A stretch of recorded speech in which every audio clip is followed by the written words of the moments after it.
Egun hori emozio desberdinaz bizi nun. Zergatia bakoitzak diferente izaten du, ezta? Nire kasuan, gerra garaian, nire aitona fusilatu intzuten, Artxandan.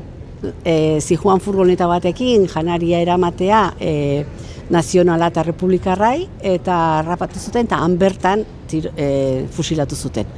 Orduan horrek suposatu zuen nire etxean izugarrizko golpe fuertia, ezta? Nire aitonak zituen 8 seme-alaba eta gabe geratu zian, atxa gabe, ama dendari eta denak atean aian, bere emaztea gaixotu zen eta aurrak zian denak, zarrenak izango zituen 15 urte, 8 arte, ezta? Handi pixka batera, militar kotxe batek nahi gabe, baina suerte txarrez nire osaba bat harrapatu eta hil zen.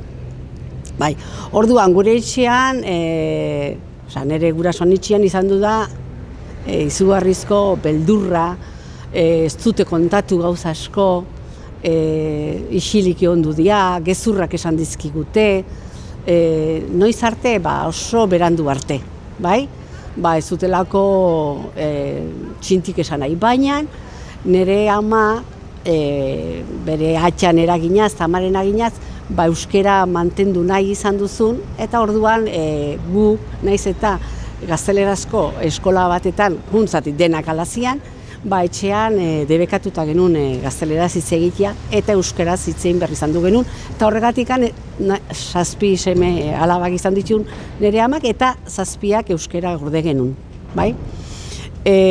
Baina ni oso gaztetan, gertaera baten ondorioz, hau da, Iñaki Sarasketa preso hartu zuten eta heriotz zigorra eman zioten, baina gero indultatu zuten, eta Iñaki Sarasketa hau, nahiz eta beha eibartarra izan, hemen Oiartzunen bizi zen, nire lagun baten anaia zen, hori izan duzen erezako, nik orduan 16 urte nituen eta izan zen golpe larri bat, Eta hor jasin izan ni pixka bat, herri gaztedin, eta gero elekain militatzen.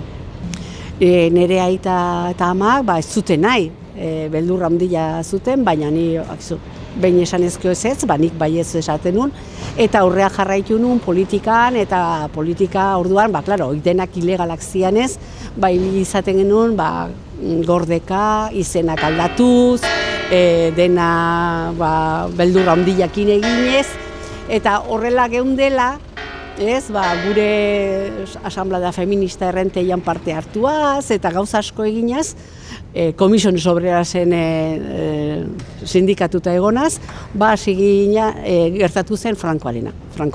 Eta orduan, etxean zegoen beldur asko oraindikan, beldur hori ez zen jun, eta guk ere beldurra handia genuen, militanteak, ze gertatuko zen urrungo egunetan, ez genekien golpe bat izango zen, edo ez genekien ezer orduan genuen beldurra, eta alaberian poza.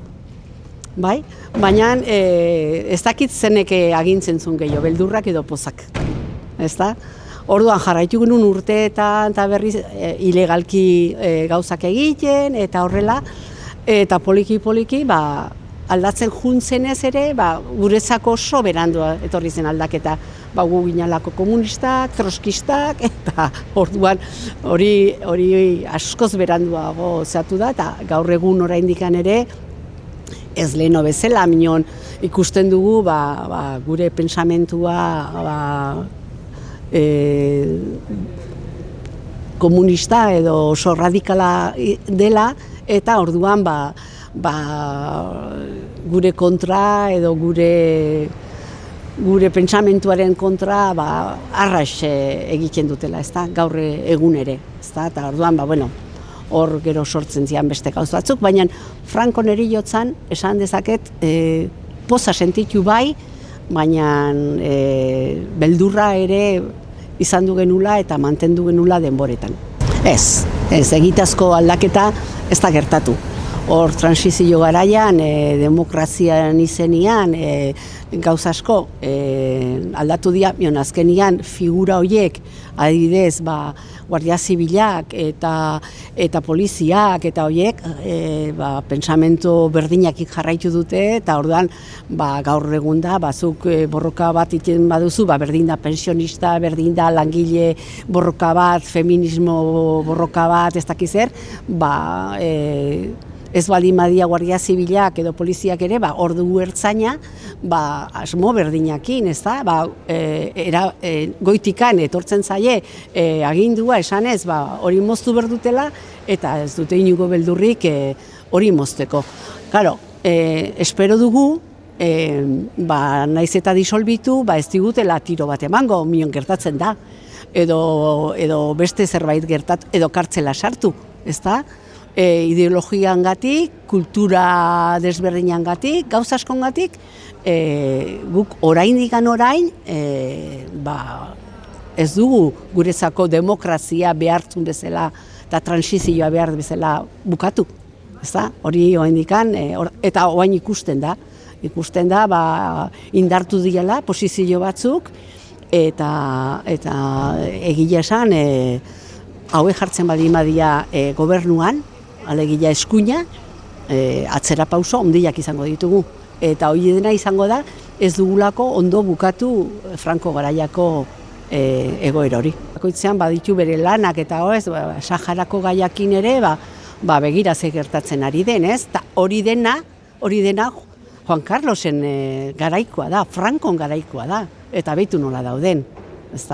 Oraindikan urte asko derramazkite, hau da, Franco hil zenian, bezperetan gertatu zen Saharako martxa berde delako hori, eta oraindikan gobernu espainolak esaten du ez kejatzeko autonomia baten atzetik egon behar dutela, eta hori dena da haren eragina, gaizki bukatutako egoera bat, alegia, ez talako bukatu.